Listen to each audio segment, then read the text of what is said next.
அனைவருக்கும் வணக்கம். Welcome to Sai Sri Priya channel.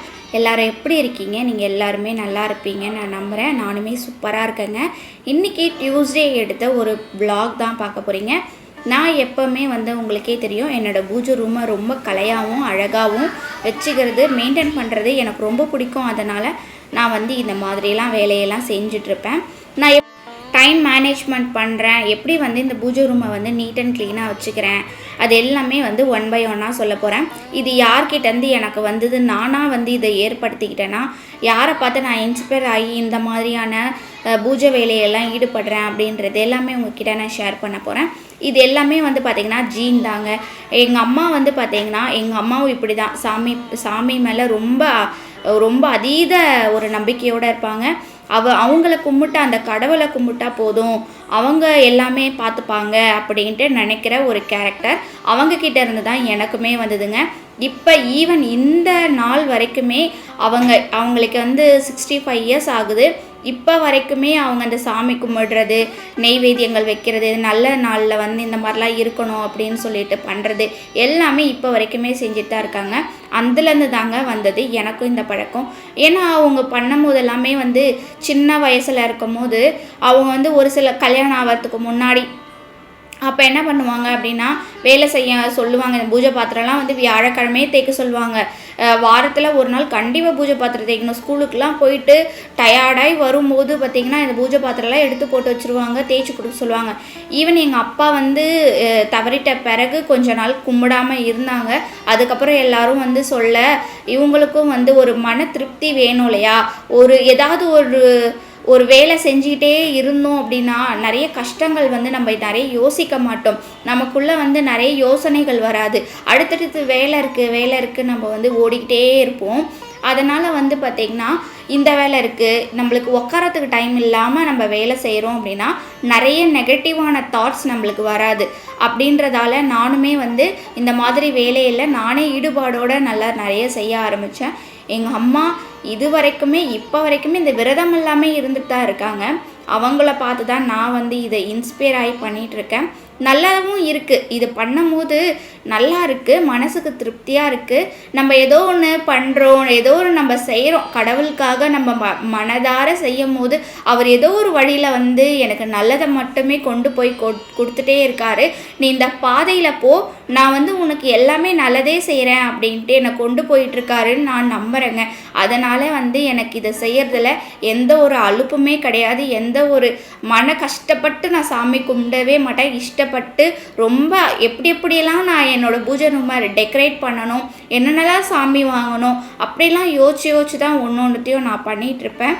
அதே மாதிரி இந்த செவ்வாய்க்கிழமை நான் மறந்தாலும் சரி, எனக்கு காலையிலேயே முருகர் எனக்கு ஞாபகப்படுத்திடுவார். ஏதோ ஒரு வழியில் எனக்கு ஞாபகப்படுத்திடுவார், இன்றைக்கி வெற்றிலை தீபம் போடணும் அப்படின்ட்டு. நானே நினைப்பேன் ஒரு சில சமயம் நான் ரெகுலராக 1 to 2 தான் போட்டுட்ருக்கேன். ஆனால் நினைப்பேன் இன்றைக்கி 1 to 2 போட வேணாம், நைட்டு 8 to 9 போட்டுக்கலாம், ஸ்லோவாக வேலையை செய்யலாம் அப்படின்னு நினைப்பேன். ஆனால் பார்த்திங்கன்னா என் வேலை எப்படி சுறுசுறுப்பாக நான் முடிப்பேனே எனக்கே தெரியாது. கரெக்டாக அந்த 1 to 2க்குள்ளே என் வீட்டு வேலையெல்லாம் முடிச்சுட்டு 1 மணிக்கு பூஜை ரூமுக்கு வந்தேன் அப்படின்னா 2 மணிக்குள்ளே வெற்றிலை தீபம் போட்டு முடிச்சிடுவேன். அந்த மாதிரி தான் ஒரு வாரமும் போயிட்டுருக்கும். ஒரு வாரம் பார்த்திங்கன்னா வெற்றிலையே கிடைக்காது. நான் என் வீட்டில் வச்சுருக்கேன். அது 2-3 இடத்துல வச்சுமே பார்த்திங்கன்னா சரியாக வளரவே இல்லை. கடையில் போய் வாங்கிட்டானோ, கடையும் கொஞ்சம் தூரமாக இருக்குது அப்படின்றதால நான் திங்கக்கிழமையே வாங்கிட்டு எல்லா பொருளும் வச்சிருவேன்னு வச்சுக்கோங்க. ஒரு சில டைம் மிஸ் ஆகிடுச்சு அப்படின்னா என்னால் பண்ண முடியாது. அப்போ என்ன பண்ணுவேன்னா, தேடிட்டே இருப்பேன், எப்படியாவது ஒரு 6 வெத்தலை நம்ம வீட்டிலேருந்தே நம்ம கலெக்ட் பண்ணிட மாட்டோமா அப்படின்ட்டு. அப்புறமா எப்படியோ இந்த வாரம் எனக்கு வெற்றிலை கிடைக்கலங்க. நானுமே கடைக்கும் போகல, வீட்டில் தான் இருந்ததால் வீட்லேயே ஒரு 6 வெத்தலை எப்படியோ கண்டுபிடிச்சி எடுத்துட்டேன். எந்த டேமேஜும் இல்லாமல் வெத்தலை கிடைக்கணும் அப்படின்னு நினச்சேன். அதே மாதிரி கிடச்சிருச்சு. இந்த மாதிரி தான் என்னோடய பூஜை வேலைகள் எல்லாமே இந்த மாதிரி ஜீனில் இருந்தால் எங்கள் அம்மா கிட்ட இருந்தால் எல்லாத்தையுமே நான் கற்றுக்கிட்டேன். ஒன்றுத்தையும் அவங்க சின்ன வயசில் இருக்கும் போது நிறைய விஷயங்கள் சொல்கிறாங்க. அது நமக்கு அப்போல்லாம் புரிய மாட்டேங்குதுங்க. கல்யாணம் ஆகி நமக்குன்னு ஒரு குழந்தை வரும்போது நம்ம இதெல்லாம் பண்ணாதான் நம்ம குடும்பம் இது மாதிரிலாம் நல்ல ஒரு நிலைமைக்கு வரும். எந்த ஒரு நெகட்டிவும் நமக்கு வராது, எண்ணங்கள் கெட்ட எண்ணங்கள் வராது. அப்படியெல்லாம் வந்து நம்ம சொல்லி கொடுத்ததால தான் நம்ம இந்த நிலமையில இருக்கோம். கரெக்டுங்களா? நீங்கள் யாரெல்லாம் வந்து அம்மா சொல்கிறத வந்து அப்போ கஷ்டமாக நினச்சி இப்போ வந்து கல்யாணம் ஆன பிறகு அம்மா வீடு தான் சொர்க்கம்னு நினைக்கிறவங்க நிறைய பேர் இருப்பீங்க. அதெல்லாம் வந்து கமெண்ட் பாக்ஸில் கமெண்ட் பண்ணுங்கள். நம்ம வந்து தினமுமே வீடியோ கொடுக்க போகிறோம். மறக்காமல் நம்ம சேனலை சப்ஸ்கிரைப் பண்ணிக்கோங்க, லைக் பண்ணிக்கோங்க. நிறைய பேர் வந்து சப்ஸ்கிரைப் பண்ணாமல் பார்த்துட்ருக்கீங்க, சப்ஸ்கிரைப் பண்ணிக்கோங்க. ஹைப்புன்னு ஒரு பாயிண்ட்ஸ் இருக்குது, ஹைப்பையும் கொடுங்க. நம்மளோட பூஜை ரூம் எந்த அழகாக வச்சுருக்கேன் அப்படின்றத நீங்கள் நிறைய பேர் வந்து என் பூஜை ரூமுக்காக வீடியோ பார்க்குறீங்க, எனக்கு நல்லாவே தெரியும். அதுக்காக தான் வந்து இந்த ஒரு அழகான ரொட்டீனும் நான் எடுத்திருக்கேன். நல்ல நாள்லாம் வந்துருச்சு அப்படின்னா எனக்கு வந்து நான் மட்டுமே வேலை செய்யணும் அப்படின்றது முந்தின நாளே பூஜை வேலை எல்லாமே முடிச்சிடுவேன். அன்னைக்கு வந்து சமையல் வேலை எல்லாமே வந்து க்ளீனாக பார்த்துருவேன். அதே மாதிரி முந்தின நாளே வந்து செவ்வாய் வந்து வீடெல்லாம் படைக்க மாட்டேன். நான் வந்து திங்கக்கிழமையே செவ்வாய்க்கிழமைக்கான வேலைகள் எல்லாமே திங்கக்கிழமை வந்து முடிச்சிடுவேன். செவ்வாய்க்கிழமை பூஜை வேலை இருக்குது அப்படின்னா சாப்பாடும் வந்து பார்த்திங்கன்னா கொஞ்சம் சிம்பிளாக செஞ்சுப்பேன். ஏன்னா டைம் நிறைய இருந்தது அப்படின்னா நம்ம எல்லாமே செய்யலாம். நம்ம வீட்லேயும் வந்து சின்ன குழந்த பையன் இருக்கான் அப்படின்றதால அவங்களையும் பார்த்துக்கணும், ஸ்கூலுக்கும் அனுப்பணும், எல்லா வேலையும் நம்மளே ஒரு ஆள் செய்யணும். நம்ம பிஸ்னஸும் வந்து பண்ணிகிட்ருக்கோம். அதனால் டைம் வந்து கரெக்டாக இருக்காது அப்படின்ட்டு பூஜை வேலை எல்லாமே முந்தின நாளே நீட்டாக பண்ணி வச்சுட்டேன் அப்படின்னா எனக்கு வந்து யூஸ்ஃபுல்லாக இருக்கும். அந்த அன்னைக்கு காலையிலேயே வந்து சாமி கும்பிடுறது, எனக்கு காலையிலேயே சாமி கும்பிடுறது ரொம்ப பிடிக்குங்க. காலையிலேயே வந்து நம்ம பிரம்ம முகூர்த்த பூஜையெல்லாம் வந்து பண்ணுறது எனக்கு ரொம்ப பிடிக்கும். நீங்களும் வந்து பூஜை வேலை இருக்குது அப்படின்னு நினைக்கிறீங்கன்னா காலையிலேயே வந்து சாப்பாடு, குழம்பு, பொரியல், டிஃபனுக்கு எல்லாமே காலையிலே செஞ்சிட்டிங்க அப்படின்னா அதுக்கப்புறம் ஒரு 8:30 மணிக்கெலாம் வீட்டில் இருக்கிறவங்க ஹஸ்பண்ட் அப்புறம் அந்த குழந்தைங்களாம் ஸ்கூலுக்கு போயிட்டாங்கன்னா ஒரு 9 மணிக்கு கூட வச்சுக்கோங்களேன்.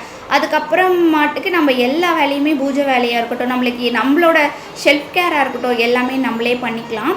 நான் அப்படி தான் வந்து மேனேஜ் பண்ணிகிட்ருக்கேன். காலையிலே சமையல் வேலை முடிச்சிட்டாலே நம்மளுக்கு பாதி வேலை முடிஞ்ச மாதிரி நான் ஃபீல் பண்ணுவேன். அதனால் என்ன டைம் இருந்தாலும் காலையிலே முடிச்சிடுறது தாங்க நல்லாயிருக்கும். சாதம் கூட நம்ம டைமுக்கு அப்புறம் கூட வச்சுக்கலாம். ஒரு கிளாஸ் அரிசி கூட அப்புறம் போட்டு கூட நமக்கான சாப்பாடு கூட சூடாக வச்சு கூட சாப்பிட்டுக்கலாம். குழம்புலாம் பொரியல்லாம் காலையிலே செஞ்சுறது நல்லது. நான் இப்படி தாங்க வந்து என்னோடய டைமை நான் மேனேஜ் பண்ணிக்கிறேன். என்னோடய பூஜை வேலையும் நான் க்ளீனாக பண்ணிடுவேன். நிறைய வந்து நம்மளோட வீடியோஸ் நிறைய பேர் பார்த்துட்ருக்கீங்க, பார்த்துட்டு சப்போர்ட் பண்ணுங்கள். இந்த மாதம் ஃபுல்லாக வந்து நான் வீடியோ கொடுக்க போகிறேன். கண்டிப்பாக வந்து மிஸ் பண்ணாமல் நம்ம வீடியோவை ஃபுல்லாக ஸ்கிப் பண்ணாமல் ஃபுல்லாக பாருங்கள், அதுவே ரொம்ப நல்லதுங்க. நான் செவ்வாய்க்கிழமை அன்றைக்கி வெற்றிலை தீபம் நல்லபடியாக போட்டு முடித்து நல்லபடியாக சாமியை கும்பிட்டுட்டேன். அன்றைக்கி நெய்வேத்தியமாக மாதுளம்பழம் இருந்தது, பசும்பால் வச்சு அன்றைக்கி சாமியை நல்லபடியாக ஓரையிலேயே சாமி கும்பிட்டு முடிச்சிட்டேங்க. இப்படி தான் என்னோடய வீட்டு முருகரும் வந்து அழகாக இன்றைக்கி ரெடி ஆகிட்டார் க்ரீன் கலர் ட்ரெஸ்ஸில். நெக்ஸ்ட் வீடியோவில் பார்க்கலாம். அது வரைக்கும் பாய்.